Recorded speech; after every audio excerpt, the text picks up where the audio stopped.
Salam kerahiman. Hari ini 9 Januari. Kita akan baca dari nomor 180. Kita mulai ya. Dalam nama Bapa dan Putra dan Roh Kudus. Amin. Ketika tiba masa Advent, dalam jiwaku muncul kerinduan yang membara akan Allah. Dengan sekuat tenaga, rohku bergegas menuju Allah. Pada waktu itu, Tuhan memberiku terang cemerlang untuk mengenal sifat-sifatnya. Sifat pertama yang Tuhan perkenalkan kepadaku adalah kekudusannya. Tuhan itu sedemikian kudus sehingga segala kuasa dan kekuatan gemetar di hadapannya. Roh-roh yang murni menyelubungi wajahnya dan merunduk dalam adorasi yang tak kunjung henti.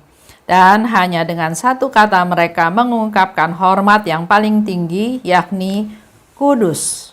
Kekudusan Allah dicurahkan ke atas gereja dan ke atas setiap jiwa yang hidup di dalamnya, tetapi dengan tingkat yang berbeda-beda. Ada jiwa-jiwa yang sepenuhnya diilahikan oleh Allah, dan ada juga yang hanya sekedar hidup. Sifat kedua yang diberitahukan Tuhan kepadaku adalah keadilannya. Allah itu sedemikian adil dan keadilannya meresap sampai ke lubuk hati segala ciptaan, sehingga di hadapannya segala sesuatu tampak serba transparan, dan tidak ada suatu pun yang dapat menyembunyikan sesuatu darinya. Sifat ketiga adalah kasih dan kerahiman, dan aku memahami bahwa sifat Allah yang tertinggi ialah kasih dan kerahiman.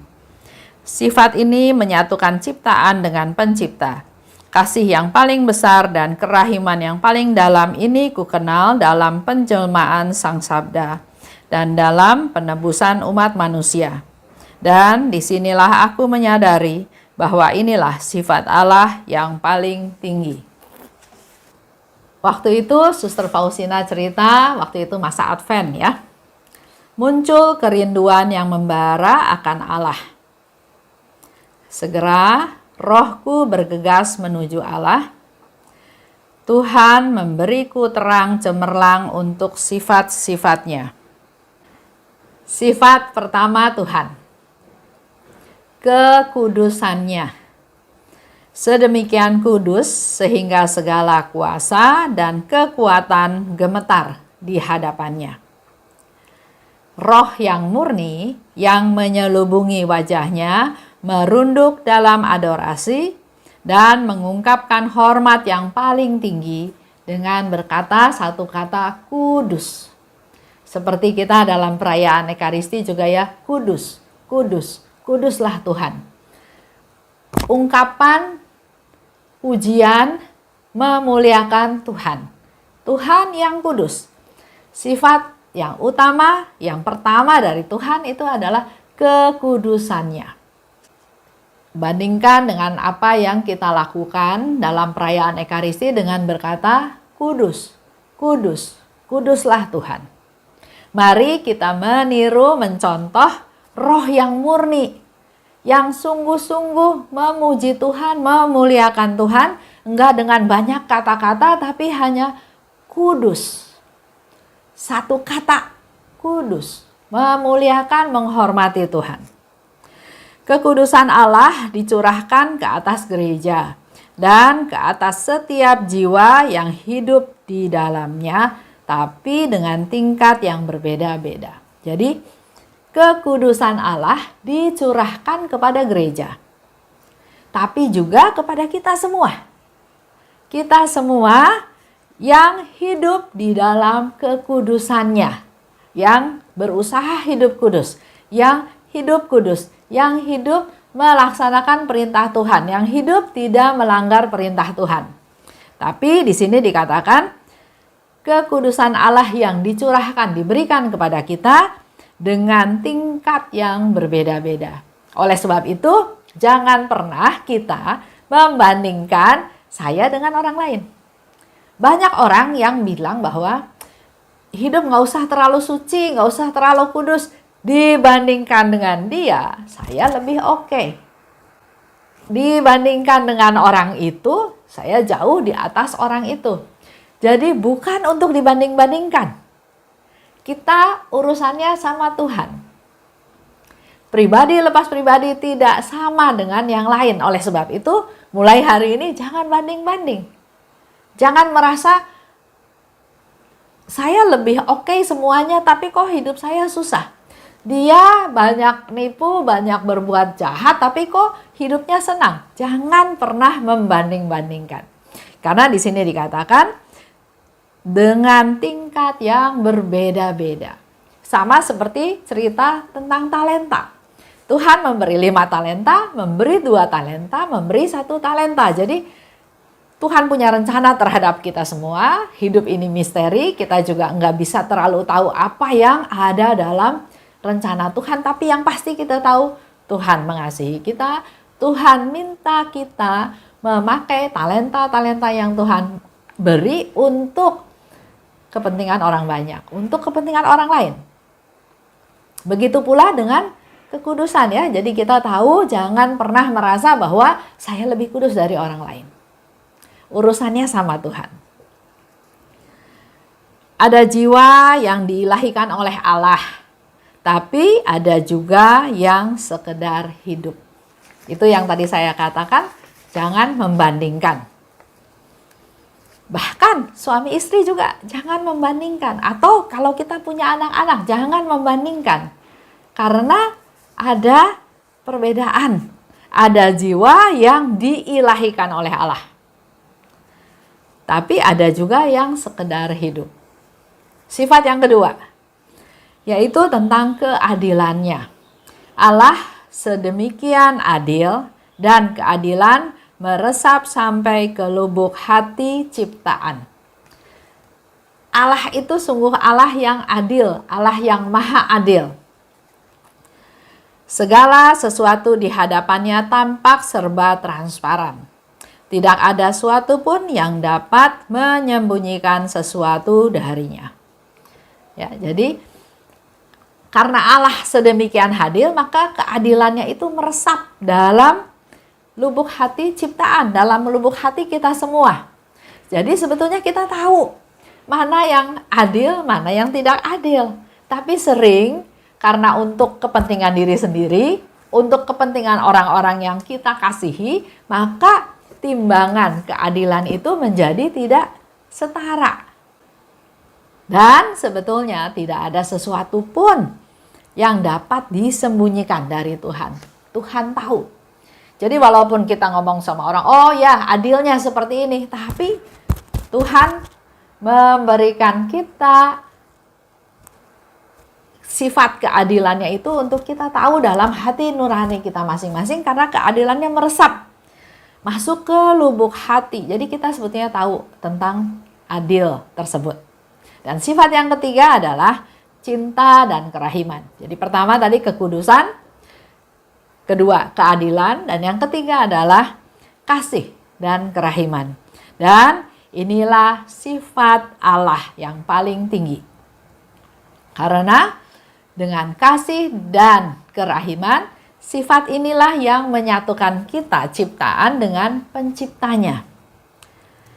Kasih yang paling besar, kerahiman yang paling dalam dikenal dengan satu, penjelmaan Sang Sabda.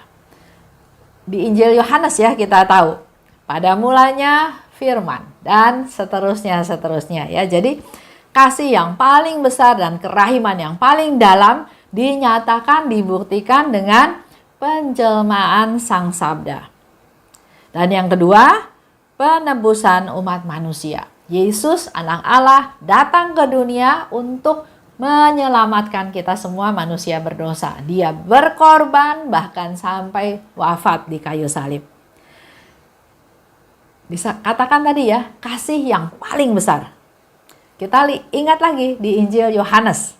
Yohanes 3 ayat 16 dikatakan, karena begitu besar kasih Allah akan dunia ini, sehingga ia telah mengaruniakan anaknya yang tunggal, supaya setiap orang yang percaya kepadanya tidak binasa, melainkan beroleh hidup yang kekal. Kasihnya yang begitu besar kepada kita semua, enggak berharap kita binasa. Dia berharap supaya kita semua bisa menikmati hidup yang kekal. tidak binasa. Itu bukti Yesus sangat mengasihi kita. Kalau di Yohanes 1 ayat 1 tadi ya dikatakan, pada mulanya adalah firman. Firman itu bersama-sama dengan Allah. Dan firman itu adalah Allah. Yohanes 1:14a, firman itu telah menjadi manusia dan diam di antara kita. Sang Sabda yang menjelma. Itu bicara tentang kasih yang paling besar. Sekarang kita bicara tentang kerahiman yang paling dalam. Yaitu Yesus datang untuk menebus kita semua manusia berdosa. Untuk menebus umat manusia. Dia berkorban, dia menanggung segala dosa umat manusia, dia menderita. Dia mau menjadi silih untuk menebus kita semua manusia berdosa.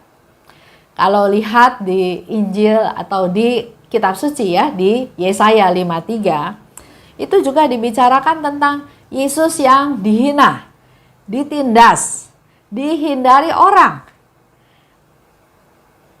Yesus itu adalah orang yang penuh dengan kesengsaraan, yang menderita kesakitan. Tapi penyakit kitalah yang ditanggungnya. Kesengsaraan kita yang dipikulnya. Yesus enggak berdosa, Yesus enggak bersalah, tapi dia memikul kesengsaraan kita. Dia menanggung penyakit-penyakit yang kita buat, yang kita rasakan, yang kita alami. Ia bahkan ditikam karena pemberontakan kita. Dia diremukan oleh kejahatan kita. Silahkan Bapak Ibu baca dari Yesaya 53 ya. Di sana kita bisa lebih tahu lagi, lebih detail betapa Yesus menderita untuk kita. Melalui dia kita memperoleh keselamatan. Oleh bilur-bilurnya kita menjadi sembuh. Dan melalui Yesus kita dibenarkan, kita dibela. Kalau kita sudah tahu hal seperti itu, apa yang mau kita lakukan selanjutnya? Menyia-nyiakan pengorbanannya Yesus, masa bodoh, cuek, tetap hidup dengan hidup lama kita, atau kita mau jadi perpanjangan tangan Tuhan? Kita mau berbelas kasih supaya semakin banyak orang bisa mengalami keselamatan yang dari Tuhan. Pilihannya ada di kita. Masih awal tahun. Kita mau fokus kemana? Untuk menyenangkan Tuhan, untuk membuktikan kasih kita pada Tuhan, mari kita memilih jalan untuk menjadi alatnya, untuk menjadi perpanjangan tangannya, untuk bisa semakin banyak orang merasakan kerahiman Tuhan. Itu aja untuk hari ini. Terima kasih atas perhatiannya. Kita mulai ya dengan doa penutup. Dalam nama Bapa dan Putra dan Roh Kudus. Amin. Allah Bapa yang Maha Baik, terima kasih atas pengajaran pada hari ini sehingga kami semakin tahu akan sifat-sifat-Mu Tuhan. Engkau menjelaskan tentang kekudusan-Mu, tentang keadilan-Mu, tapi Engkau juga menjelaskan tentang kasih dan kerahiman. Dan kasih dan kerahiman ini adalah sifat yang paling utama karena menyatukan antara pencipta dan ciptaan. Begitu besar kasih-Mu Tuhan kepada kami sehingga Engkau Sang Sabda menjelma. Dan juga begitu besar kerahiman-Mu Tuhan sehingga Engkau mau wafat untuk kami, membela kami untuk supaya kami tidak binasa tapi memperoleh hidup yang kekal. Urapi kami semua Tuhan supaya kami juga bisa menjadi alat-Mu, bisa menjadi perpanjangan tangan-Mu untuk membawa kasih dan kerahiman-Mu kemanapun kami berada. Berkati kami, berkati keluarga kami agar kasih dan kerahiman-Mu boleh hidup, boleh nyata dalam keluarga kami masing-masing, sehingga gelombang kasih dan kerahiman ini bisa semakin lama semakin meluas dan semakin besar. Terima kasih Bapa, dalam nama Yesus Putramu kami berdoa dan bersyukur. Amin. Dalam nama Bapa dan Putra dan Roh Kudus. Amin. Salam kerahiman.